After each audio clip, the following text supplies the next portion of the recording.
Shalom, salam kamu spesial. Malam ini saya ingin menanggapi satu video yang sedang viral di media sosial, secara khusus di YouTube, yaitu pernyataan daripada artis atau presenter Daniel Mananta yang mengatakan bahwa dia setuju dengan Ustadz Abdul Somad bahwa di salib itu ada jin. Nah, untuk membuktikan, dia mengutip ayat dari Yesaya, kitab Yesaya pasal 44 ayat 13 sampai 20. Nah, untuk lebih jelas mari kita menyaksikan videonya. Ini mungkin sebuah kejutan kali. Ternyata gue juga setuju sama Uwas soal ini. Bahwa kalau gue mungkin sebutnya ada unclean spirit, oke, di patung.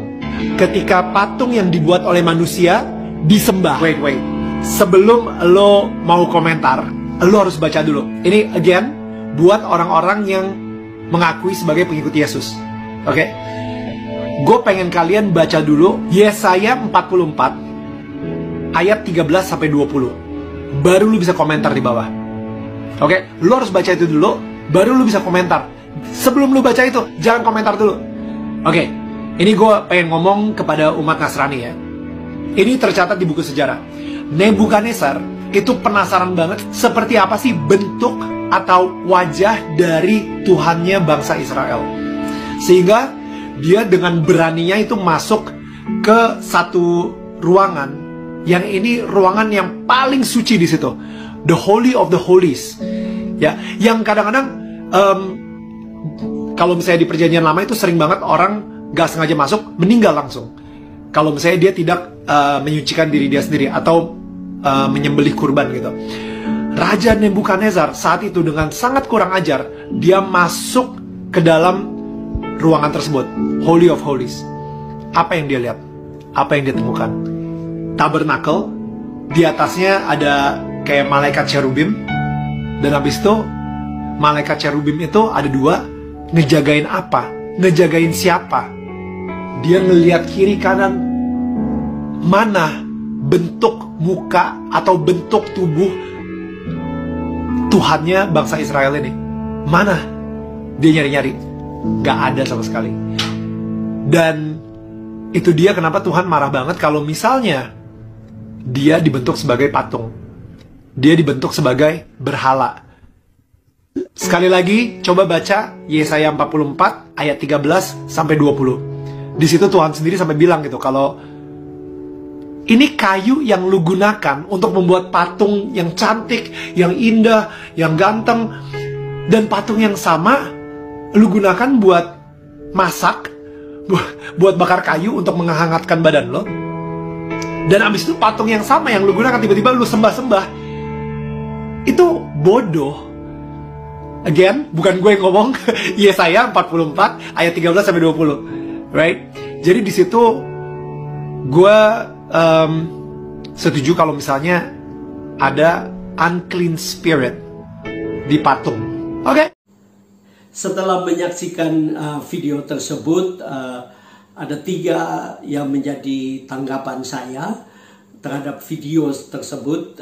Yang pertama adalah kelihatannya Daniel Mananta ingin toleransi dengan Ustadz Abdul Somad, tetapi saya memperhatikan toleransi ini kebablasan atau sesuatu yang toleransi yang salah. Kenapa saya katakan seperti itu? Karena memang dia coba untuk mendengarkan sejarah dakwah daripada Ustadz Abdul Somad. Dan dalam wawancaranya di video yang lain, dia begitu menghargai, begitu menghormati dan cenderung sungkan dengan Ustadz Abdul Somad. Nah, ketika tiba pertanyaan yang dimana beberapa tahun yang lalu heboh dengan ceramah dari Ustadz Abdul Somad yang mengatakan bahwa di salib itu ada jin kafir. Ya, nah saya memperhatikan bahwa dia bertanya kepada Ustadz Abdul Somad, kemudian dia membuat pernyataan-pernyataan dan yang luar biasa. Dia membuat pernyataan yang bagi saya sangat-sangat tidak tepat. Dan kalau dilakukan itu karena alasan toleransi, bagi saya ini toleransi yang salah.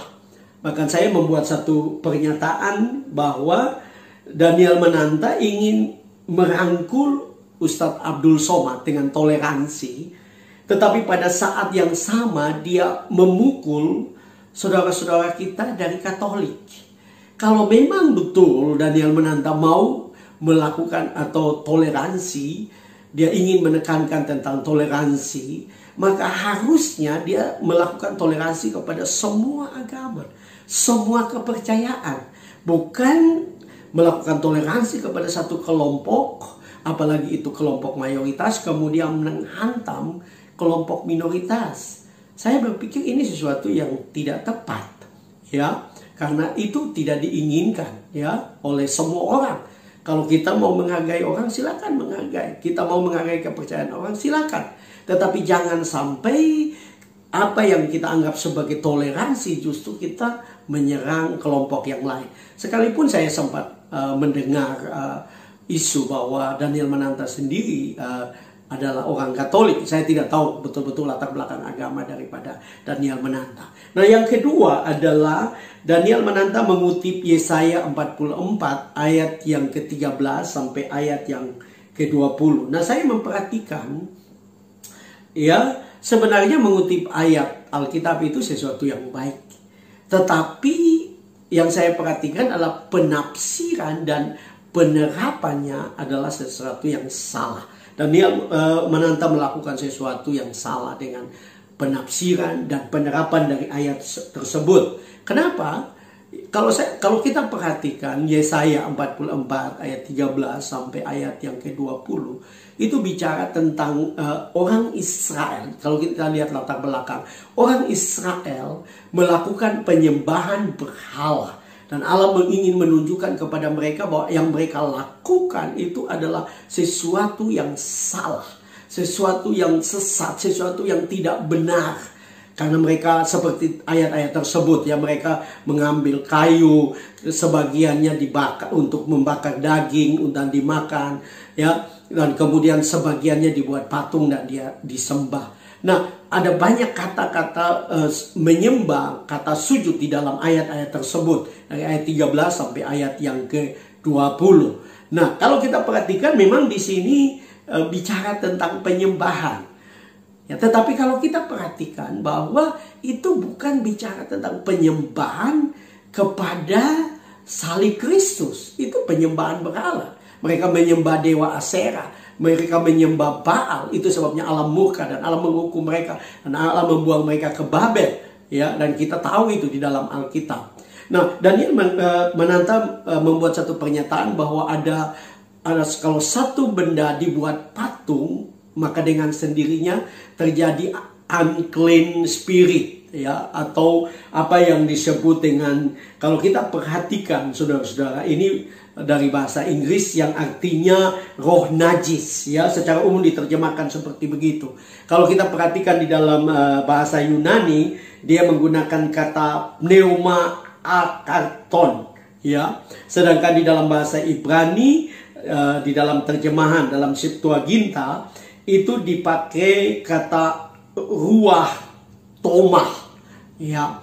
Nah, kalau kita berbicara tentang unclean spirit, ya, roh najis, ya, kita harus memahami, ya, satu benda, ya, atau Daniel Mananta mengatakan satu patung, ya, ada unclean spirit, ada roh najis. Kalau kita memahami tentang dunia roh, kita akan mengerti bahwa satu benda itu akan ada unclean spirit atau roh najis apabila benda itu disembah berulang-ulang. Nah, kita kembali kepada apa yang disetujui oleh Daniel Mananta bahwa karena dia menyetujui Ustadz Abdul Somad, artinya dia menyetujui bahwa di salib Kristus, patung salib Kristus itu ada roh jahat, ada unclean spirit, Ya, tetapi mari kita perhatikan, apakah saudara-saudara kita Katolik menyembah patung itu? Ya, saya menonton satu video daripada Romo Deso, ya, channelnya bernama Romo Deso, dan beliau mengatakan bahwa orang Katolik itu tidak menyembah patung, ya, mereka tidak menyembah patung, mereka hanya membuat patung sebagai hiasan. Nah, Daniel Mananta mengatakan bahwa semua patung itu ada unclean spirit, atau ada roh najis atau roh jahat.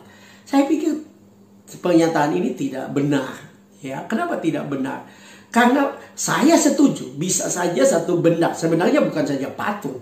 Kalau keris pun disembah, ya, seperti orang-orang dulu, atau satu benda seperti Gucci yang disembah, dipercaya ada roh jahat di situ, disembah, maka memang ada roh jahat. Tetapi kalau tidak disembah, maka benda itu tidak akan ada roh jahat. Karena roh jahat hanya ada waktu satu benda, satu pohon, satu tempat, satu batu itu disembah. Nah, pertanyaannya adalah, apakah orang Katolik menyembah? Kalau tadi saya sudah katakan tentang Romo tersebut, dengan jelas Romo tersebut mengatakan bahwa orang Katolik tidak menyembah, dan dia membuktikan ini dengan contoh-contoh seperti ini. Kalau sesuatu yang disembah, sesuatu yang terus disembah, disujud, disembah, maka benda itu akan menjadi benda yang dianggap Allah. Nah, kalau benda itu dianggap Allah, maka waktu dihancurkan, waktu dirusakkan, waktu dilempari, maka orang Katolik akan marah. Tetapi faktanya, ya, ada banyak patung gereja Katolik yang dihancurkan, dilempari, ya. Nah, tetapi orang Katolik tidak marah, mereka tidak merasa bahwa Allah mereka sudah dihancurkan.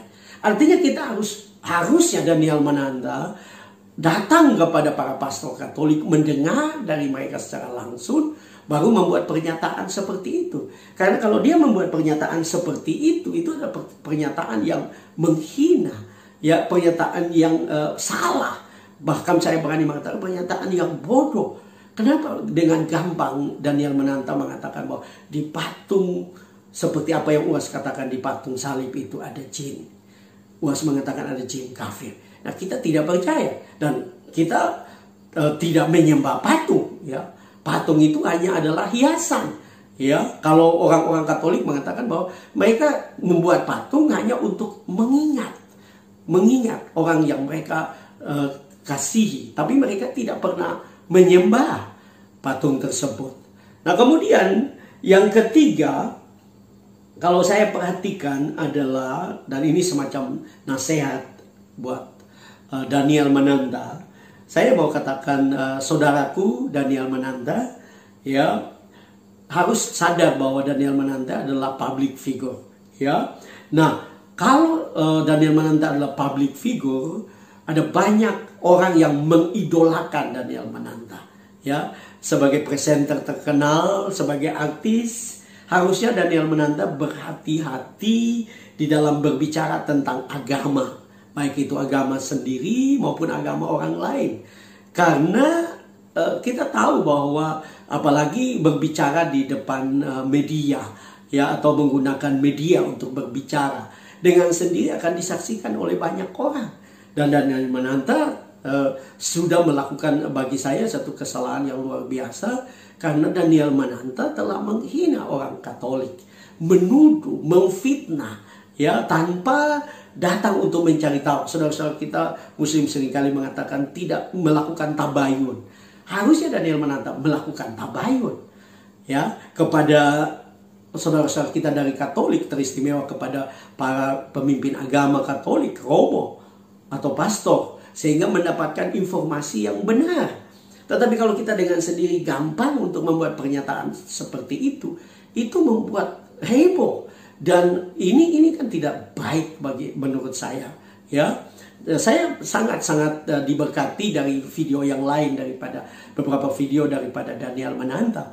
Nah, saya tahu bahwa Tuhan mau memakai Daniel Mananta, tapi saya hanya ingin ingatkan bahwa berhati-hatilah kalau itu menyangkut agama, baik itu agama sendiri maupun agama orang lain, serahkan kepada para ahli, ya, para teolog, untuk mereka coba untuk menjelaskan atau menafsirkan ayat, ya. Karena kalau ini terjadi, kalau kita sendiri melakukan padahal kita tidak punya kapasitas untuk menjelaskan, yang terjadi adalah kesalahan, dan ini menjadi heboh, bahkan ini menjadi bahan hinaan buat kekristenan. Kalau Daniel Mananta masih tetap jadi orang Kristen, harusnya Daniel Mananta menghargai ini. Ya, nah saya ingin berbicara seperti ini karena saya percaya bahwa Tuhan mau supaya kita saling menghormati, saling menghargai satu dengan yang lain, apapun agama kita, sehingga kita sungguh-sungguh mau untuk menyenangkan hati Tuhan. Nah, saya memperhatikan bahwa dalam wawancara dengan Ustadz Abdul Somad, Daniel Mananta berbicara tentang kasih, ya, kasih yang luar biasa. Ya, Allah mengasihi semua orang, Allah mengasihi semua agama. Nah, kenapa Daniel Mananta tidak menjaga itu? Kalau Allah mengasihi semua orang, semua agama, kenapa Daniel Mananta tidak melakukan itu? Ya, nah saya pikir ini respon saya, dan saya mau berkata, saya terus berdoa buat Daniel Mananta biar Tuhan akan terus tolong, Tuhan akan terus pakai untuk menjadi berkat. Kalau memang Daniel Mananta masih tetap menjadi orang Kristen. Saya pikir video saya sampai di sini. Tuhan memberkati kita semua. Shalom.